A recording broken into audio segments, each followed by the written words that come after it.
Baik teman-teman, Assalamualaikum warahmatullahi wabarakatuh. Waalaikumsalam warahmatullahi wabarakatuh. Waalaikumsalam Semuanya, warahmatullahi. selamat malam semuanya. Saya harap semuanya di sini bisa sehat, sehat jasmani dan rohani juga ya. Investasi kripto untuk pemula kita bahas. Perkenalkan, saya Agam Sky, founder dari Investrade Community. Kita langsung mulai aja. Kenapa harus investasi?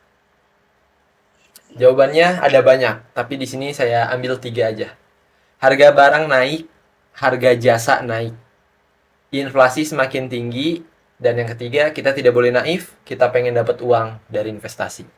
Karena apa? Karena kita hidup dengan uang. Nah, kripto di Indonesia ini kayak gimana, Bang? Kripto di Indonesia ini berkembang pesat dalam beberapa tahun terakhir, meskipun mengalami tantangan regulasi, adopsinya semakin meluas, terutama sebagai instrumen investasi dan alternatif pembayaran. Nah, kalau kita berbicara kripto di Indonesia, per tanggal 10 atau 15 Januari, saya kurang tahu, kripto di Indonesia ini udah di bawah OJK ya. Karena sekarang masih di bawah Bapepti, tapi nanti di 10 Januari atau 15 Januari itu udah berpindah pengawasannya itu ke OJK.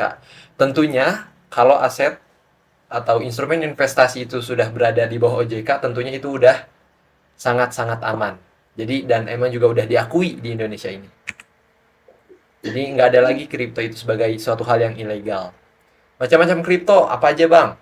Kripto itu ada dua. Ada Bitcoin, ada altcoin.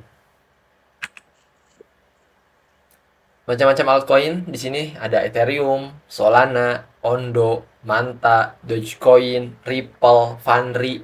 Pokoknya koin-koin selain Bitcoin itu termasuknya ke altcoin. Nah, tipe bermain di kripto itu ada dua, teman-teman. Ada investing dan ada trading. Nah, tapi saya menyarankan dan saya tidak merekomendasikan kepada para pemula itu untuk trading. Kenapa?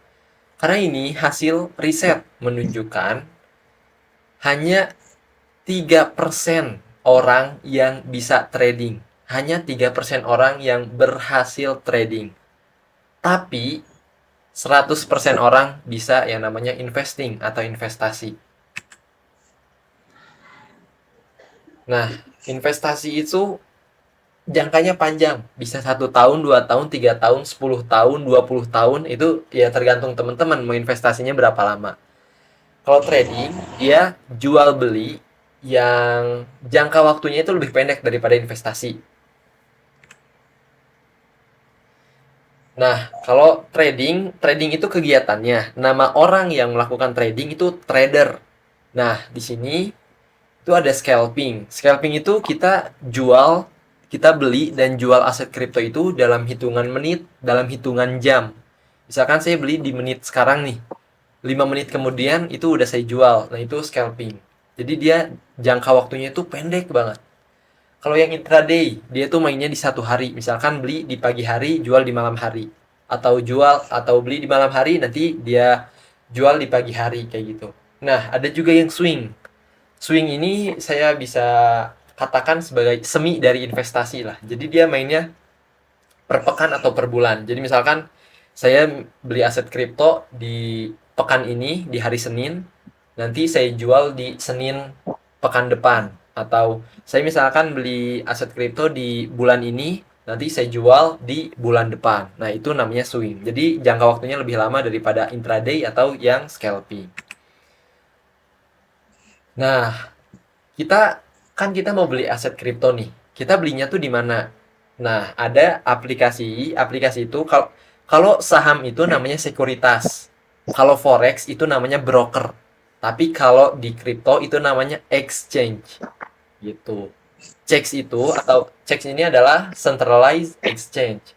Nah, aplikasi itu ada yang lokal, ada yang global. Kalau yang lokal itu yang punyanya atau base-nya itu di Indonesia. Kalau yang global, base-nya itu di luar negeri. Entah itu di Hong Kong, Australia, Amerika, atau manapun itu. Nah, saya menyarankan kepada teman-teman yang pemula itu di top 3 aja. Teman-teman bisa pakai Indodax, teman-teman bisa pakai toko kripto, teman-teman bisa pakai Pintu, teman-teman bisa pakai Reku. Mubi atau aplikasi apapun itu deh. Pokoknya yang lokal dulu aja tapi. Kenapa? Karena kalau teman-teman pakainya yang global, ribet.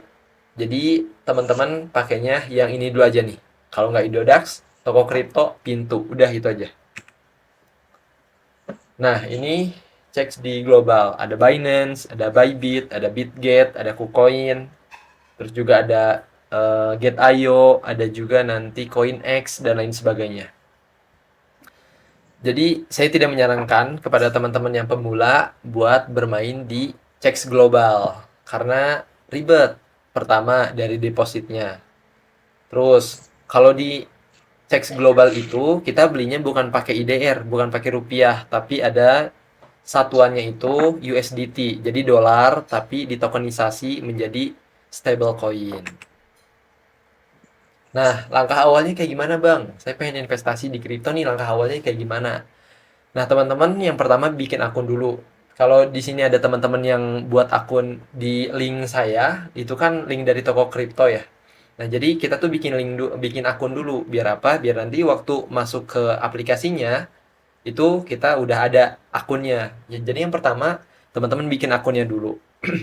Nah, udah kayak gitu baru deh teman-teman download aplikasinya, entah itu Indodax, entah itu toko kripto atau Pintu. Nah, terus selesaikan pendaftaran atau verifikasi bisa kita sebut ya. Nah, siapin iktp buat apa? Karena di aplikasi-aplikasi atau exchange itu, yaitu kita harus memotokan iktp kita. Karena apa? Karena memang seperti itu regulasinya. Jadi itu tuh namanya KYC, Know Your Customer. Jadi biar si exchange ini atau aplikasi ini punya data kayak gitu. Nah, tuntaskan KYC-nya karena kan ada foto KTP, ada verifikasi wajah juga kan. Nah, terus baru deh mulai deposit. Mulai deposit berapa, Bang? Nah, kalau di saya lihat di exchange lokal itu, kita itu minimal deposit itu di 50.000. Deposit bisa bisa pakai apa aja, Bang? Bisa pakai virtual account, bisa juga dari ATM biasa, bisa juga dari e-wallet kayak ShopeePay, Dana, GoPay, OVO, itu bisa. Nah, terus udah kayak gitu apa, Bang? Udah kayak gitu ya udah kita tinggal beli koin yang bagus. Sesimpel itu kalau teman-teman mau investasi di kripto. Tapi itu baru luarnya aja nih, kita belum ke dalamnya. Nah, analisa kripto. Jadi di sini kita nggak bisa mengatakan bahwa kripto itu judi. Kenapa? Karena ya ini ada analisanya gitu. Jadi kita nggak cuma wah ini bakal naik, wah ini bakal turun. Enggak, tapi ada analisanya, ada analisisnya. Ada analisis fundamental, ada analisis teknikal, dan ada juga analisis sentimen. Nah, ini ada tiga analisa di kripto. Yang pertama fundamental, teknikal, sama sentimen. Nah, apa sih analisa teknikal itu? Jadi apa sih analisis fundamental itu?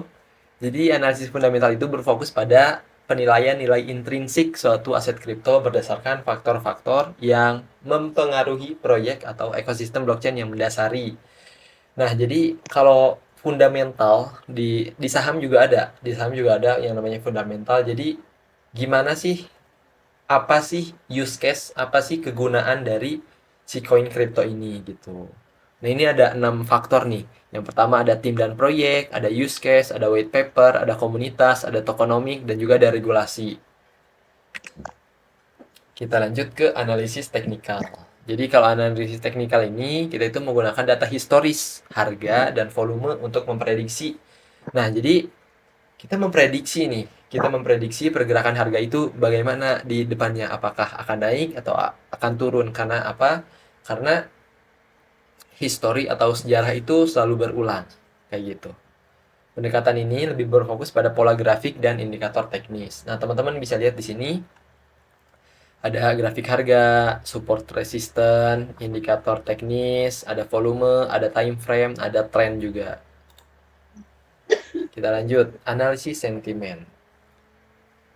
Selain fundamental dan teknikal, ada juga analisis sentimen yang memeriksa opini, emosi, dan sikap pasar terhadap aset kripto tertentu. Contohnya kemarin waktu XRP yang masih ada masalah sama SEC, itu kan harganya di situ-situ aja kan. Tapi ketika ketua SEC-nya si Gary Gensler itu mau mengundurkan diri di saat nanti Trump itu dilantik. Nah, di situ mulai itu harga XRP naik gila-gilaan bahkan sampai 500% tuh di bulan November sampai Desember kemarin.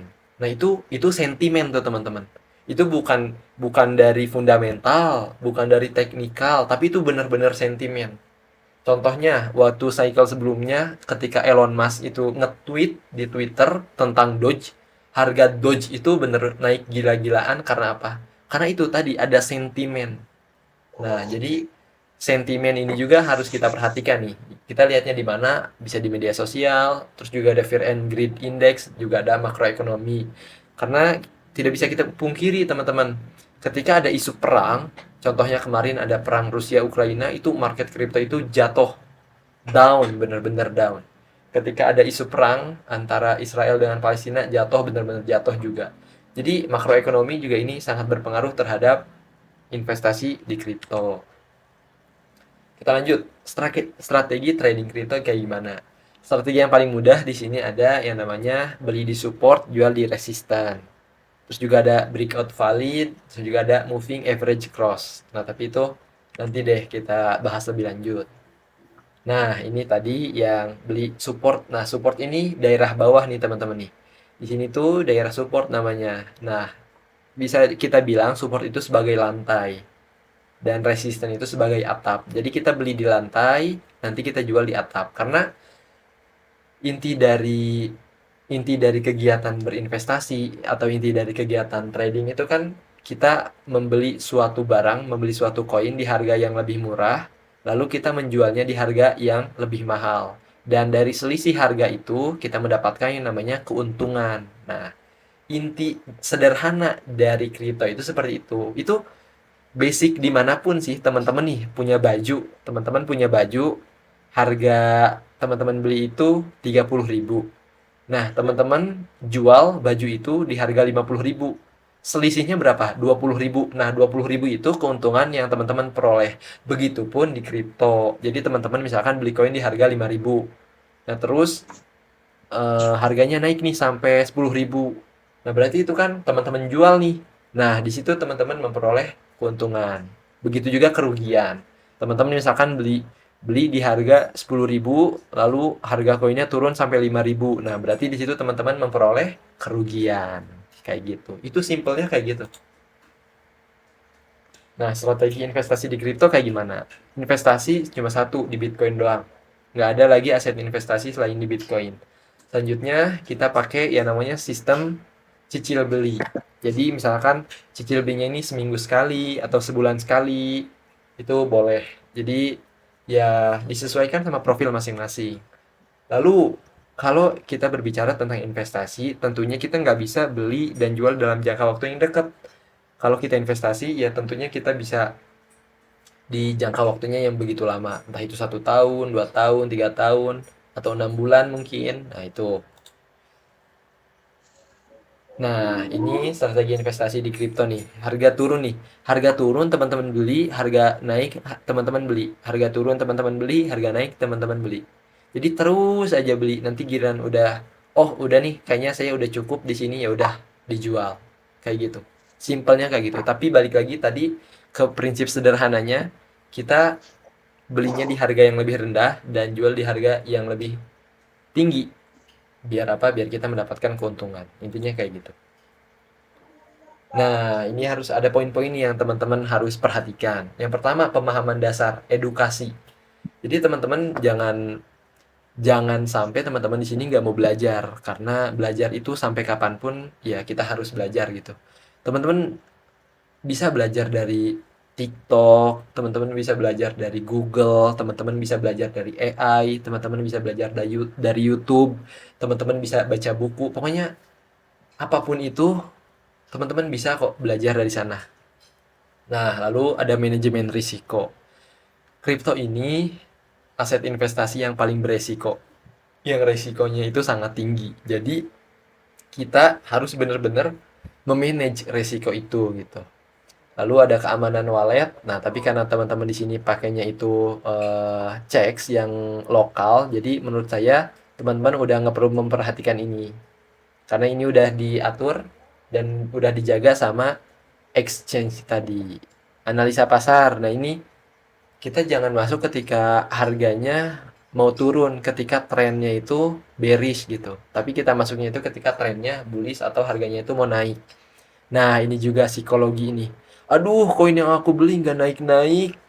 Aduh, ini rugi mulu. Nah, itu yang harus teman-teman atur. Karena gini, semua orang bisa investasi, semua orang bisa trading, tapi nggak semua orang bisa memanage psikologinya dengan baik. Karena banyak yang nggak kuat di dunia investasi, banyak yang nggak kuat di dunia trading itu karena apa? Karena psikologinya kena gitu. Dia ada kepikiran, ada ambisi pengen cepet kaya. Nah itu, kalau teman-teman di sini udah ada ambisi pengen cepet kaya, ya percayalah itu cara tercepat buat teman-teman kehilangan uang kayak gitu. Jadi jangan pikirannya jangan pengen cepet kaya. Kalau teman-teman ada pikiran kayak gitu, dibuang jauh-jauh ya. Karena gini, saya bisa katakan di sini, saya bisa jamin teman-teman nggak akan kaya dari kripto, tapi setidaknya teman-teman bisa dapat uang dari sini gitu. Teman-teman ini boleh dicatat, boleh jadiin status. Teman-teman nggak akan kaya dari kripto, tapi teman-teman bakal dapat duit dari sini gitu. Apalagi teman-teman yang modalnya kecil, nah itu sangat sangat tidak inilah, tidak make sense kalau teman-teman bisa mengharapkan cuan atau untung sampai beratus-ratus juta, tapi modalnya saja cuma 1 juta atau bahkan di bawah itu. Nah itu kan tentu nggak masuk akal ya. Nah yang harus diperhatikan lagi itu teman-teman jangan all in di sini. Kalau teman-teman all in, ketika harga turun sedikit saja, nah itu pasti langsung minusnya langsung gede tuh. Nah di situ nanti psikologinya kena. Nah itu yang bahaya. Nanti teman-teman jual dan ketika teman-teman jual, harganya malah naik. Nah di situ nanti teman-teman bener-bener ngerasa ngerasa menjadi manusia paling bodoh. Jadi harus di manage. Yang harus dilakukan apa? Tetap bekerja. Kenapa saya bilang tetap bekerja? Karena ya saya yakin teman-teman di sini punya pekerjaannya masing-masing, punya kesibukannya masing-masing. Jadi teman-teman di sini nggak bisa mantengin terus di depan laptop kayak gini, nggak bisa mantengin terus di depan HP, nggak bisa. Karena kalau teman-teman di sini ada yang tergiur ya, mungkin tergiur sama orang-orang atau dari video-video gitu kayak trading itu bangun tidur terus buka laptop terus bisa ngopi dengan santai di pinggir pantai itu teman-teman buang jauh-jauh hal kayak gitu ya karena itu bullshit gitu itu bisa saya katakan itu penipuan gitu jadi nggak ada jadi teman-teman tetap bekerja tetap cari aktif income setiap bulannya tetap cari gaji lah bisa dibilang ya lalu teman-teman cari passive income nih karena misalkan teman-teman eh, jago matematika terus teman-teman bisa buka les dan teman-teman dari sana bisa punya passive income itu lebih bagus dan udah kayak gitu apa disisihin uangnya buat apa buat investasi. Nah ini yang harus diingat ya teman-teman ya modal besar keuntungan itu besar tapi resiko juga besar begitupun dengan modal kecil resiko memang kecil tapi keuntungan juga kecil jadi ini sangat berbanding lurus dengan modal kita. Modal kita besar, oke, modal kita besar, keuntungan kita yang bisa kita dapatkan besar, oke.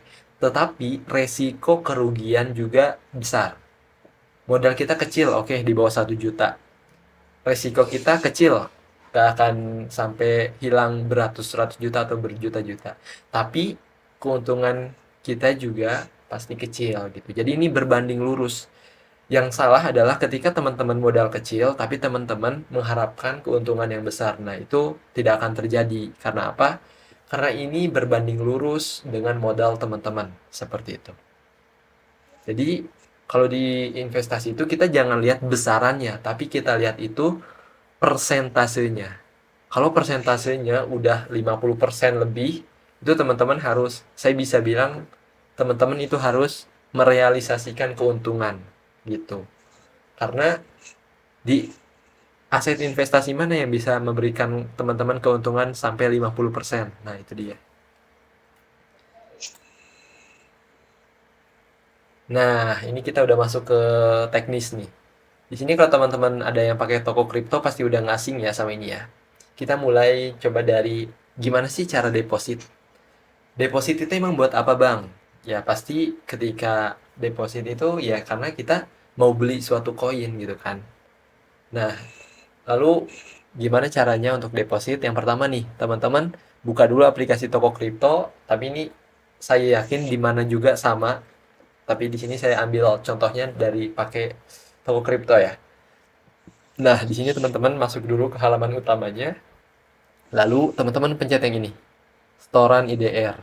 Nah, nanti ada tampilan seperti ini, deposit rupiah, pilih nih apa di sini. Nanti teman-teman klik aja yang ini, nanti ada. Nah, nanti ada ini.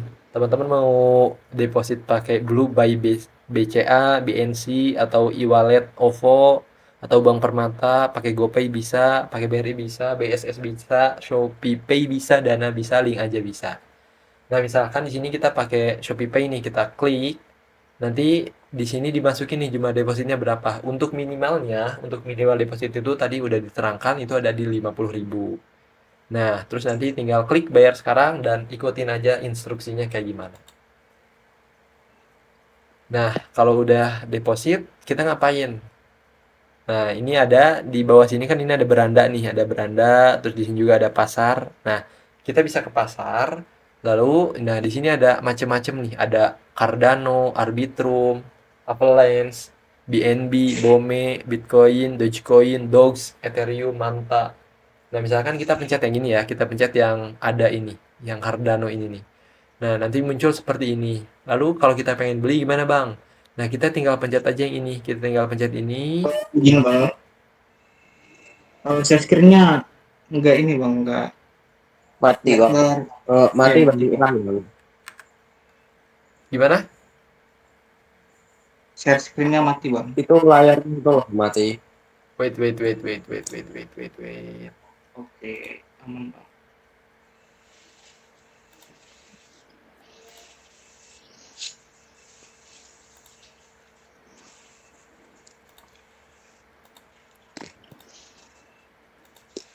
Oh,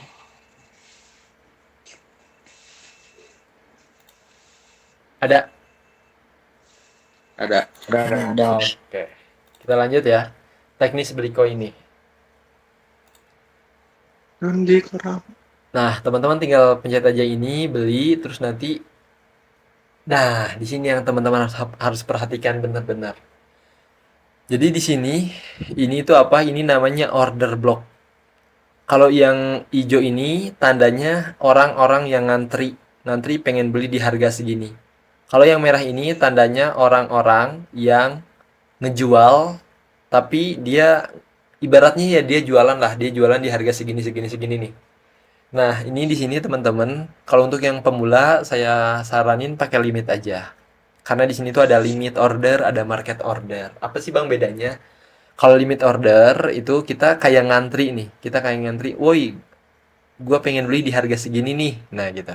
Tapi kalau limit order, kalau market order itu kita nanti langsung dapet si adanya ini atau apapun koin yang kita beli nanti kita langsung dapet gitu. Tapi kalau pakai market order itu fee atau biaya adminnya itu lebih besar daripada limit order gitu. Nah, ini teman-teman yang harus diperhatikan di sini itu ada harga. Di sini kalau harganya ini misalkan terlalu jauh dari sini, saya yakin itu nggak akan kejemput atau teman-teman nanti nggak akan dapat barangnya. Jadi harus disesuaikan sama yang ada di sini. Kalau teman-teman di sini pengen langsung dapat barangnya, teman-teman bisa diubah aja ini. Misalkan di sini ada 17,731. Nah, di sini teman-teman bisa ini aja 17,731 terus nanti di jumlah adanya ini nggak perlu diiniin. Nah, di sini aja nih di total IDR. Misalkan teman-teman di wallet itu ada 200.000, tapi teman-teman pengen belinya 100.000 doang. Nah, ini tinggal ditulis aja nanti. Diketik aja 100.000. Nanti tinggal diklik beli ada. Nanti kalau udah itu, teman-teman bisa ke wallet nih di sini di bawah. Nah, nanti kalau udah masuk nanti ada di sininya. Ada atau Cardano sama dengan rupiah 100.000 gitu. Nah, karena tadi kita udah beli, sekarang kita ke jual. Caranya kita ngejual koin, tentunya kita harus punya dulu koinnya. caranya kita tahu kita punya koinnya atau enggak di mana? Di sini. Ini ada dompet atau wallet. Nah, di sini nanti ada listnya. Ada misalkan teman-teman punya Bitcoin, teman-teman punya Ethereum. Nanti teman-teman tinggal ke sini aja, tinggal ke pasar, terus cari, terus nanti teman-teman klik koinnya, terus nanti kliknya tapi jangan yang beli, tapi kliknya yang jual. Nah, sama kayak yang tadi, kalau teman-teman mau langsung ngejual, terus mau langsung istilahnya mau langsung laku, nah teman-teman isinya di sini. Misalkan di sini ada 24.950. Nah, teman-teman di sini harganya diubah 24.950. Ininya teman-teman misalkan ada 100.000 misalkan. Ya udah teman-teman tulis di sini 100.000, terus klik pencet jual ondo, nanti bakalan langsung kejual. Kayak gitu. Nah, sekarang kita lanjut ke teknis withdraw. Yang pertama, teman-teman harus memastikan saldo teman-teman itu ada di 50.000 ke atas ya. Harus ada di 50.000 ke atas. Dan saldo 50.000 ke atas itu bentar.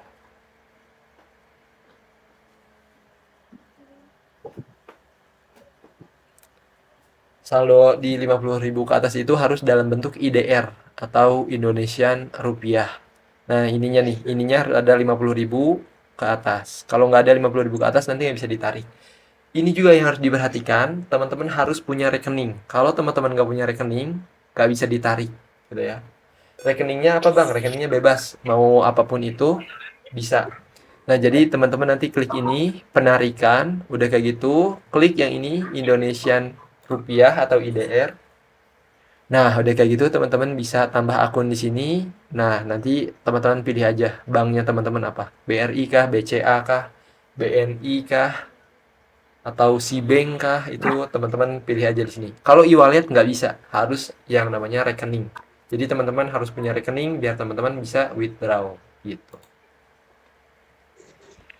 Nah, nanti teman-teman di sini masukin 50.000 lebih, terus dari sini ke banknya apa, nanti yang tadi disesuaikan sama yang sebelumnya, nanti klik ini aja, klik lanjut. Udah kayak gitu dah. Nanti ikutin aja instruksinya, bakalan masuk gitu.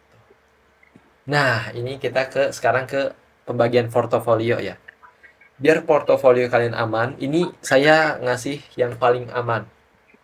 Teman-teman di sini 80% ini Bitcoin, Ethereum, Solana, dan yang 20% itu altcoin, bebas mau apa aja. Ini teman-teman Bitcoinnya 30%, misalkan modal teman-teman itu di 1 juta misalkan. Teman-teman beli Bitcoin itu 300.000, teman-teman beli Ethereum itu 300.000, teman-teman beli Solana 200.000. Nah, nanti 200.000-nya lagi teman-teman bisa beli misalkan TAO, bisa beli XRP atau ya apapun itulah altcoin yang teman-teman suka atau yang teman-teman percaya ini bakal naik gitu. Nah, ini portofolio yang lebih lebih menegangkan bisa dibilang ya. Karena di sini juga lumayan aman. Jadi tetap ya harus ada Bitcoin, misalkan dari 1 juta tadi, dari Bitcoinnya 200.000, Ethereumnya 200.000, altcoinnya misalkan kita ambil eh Bitensor atau TAO ya. TAO-nya 400.000 dan meme coin ini 20% berarti 200.000. Nah, kenapa? Jadi kalaupun misalkan ininya naiknya cuma sedikit-sedikit, kita berharap dari altcoin sama meme coinnya bisa naiknya tinggi. Jadi kita berharap kenaikan dari aset-aset yang lain selain Bitcoin dan Ethereum. Tapi kalau teman-teman mau aman, kalau teman-teman nggak mau pusing, teman-teman tutup mata aja, beli ini aja, beli Bitcoin, beli Ethereum, beli Solana, saya jamin pasti akan naik. Kalau teman-teman nggak mau pusing, bang ini beli apa, bang ini beli apa, teman-teman tutup mata, teman-teman beli Bitcoin, Ethereum, Solana, udah gitu udah ditinggal tidur, teman-teman lihat lagi di Maret, saya jamin 80% itu bakalan naik kayak gitu. Nah, ini sekarang ada koin-koin pilihannya, tapi ini disclaimer on ya. Bukan ajakan untuk menjual atau membeli. Ini bukan financial advice, ini bukan nasihat keuangan. Juga do your own research ya. Jadi teman-teman ulik lagi, teman-teman cari tahu lagi lebih banyak. Nah, koin-koin pilihan nih yang tadi saya bilang, kalau teman-teman nggak mau ribet, teman-teman beli doang, itu udah Bitcoin, Ethereum, Solana. Cukup tiga ini cukup nggak bang? Cukup, lebih dari cukup kalau menurut saya. Kalau teman-teman nggak mau pusing, nggak mau ribet, teman-teman tinggal tidur aja ini sampai Maret, saya jamin pasti akan naik. Bitcoin, Ethereum, Solana. Tiga ini doang. Tapi misalkan teman-teman pengen yang eh, mencoba, karena hidup ini kan cobaan ya. Teman-teman mencoba mendapatkan keuntungan yang lebih daripada itu, ya karena di Q1 ini AI yang secara data itu, secara historis itu AI, jadi teman-teman bisa apa ya namanya, mencoba peruntungan lah. Ya, teman-teman bisa beli Bitensor atau tikernya itu TAO, Render, atau WorldCoin itu tikernya WLD. Adanya di mana bang? Kalau Indodax, Render sama WLD ini ada kalau nggak salah. Tapi kalau taunya nggak ada. Tapi kalau di toko kripto ini ada tiga-tiganya. Buat di yang lokal ya, gitu. Nah, ini lagi yang lebih lebih apa ya namanya? Lebih lebih menakutkan dan mengerikan ya. Meme coin nih.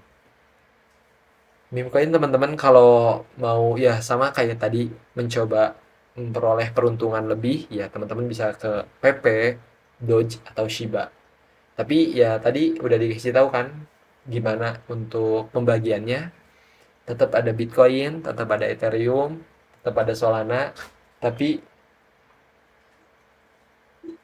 tapi eh ya ini bisa bisa ditambahin ini. Tapi kalau teman-teman, Bang, saya nggak mau ngambil resiko, Bang, saya nggak mau ngambil eh nggak mau ada potensi kerugian gitu. Ya udah teman-teman Bitcoin, Ethereum, Solana, udah gitu dong. Nah, oke, alhamdulillah kita udah beres. Itu dia pemaparan dari saya. Semoga dapat teman-teman ambil baiknya, semoga dapat bermanfaat buat teman-teman, semoga teman-teman juga di sini pada cuan. Oke, sekarang kita ke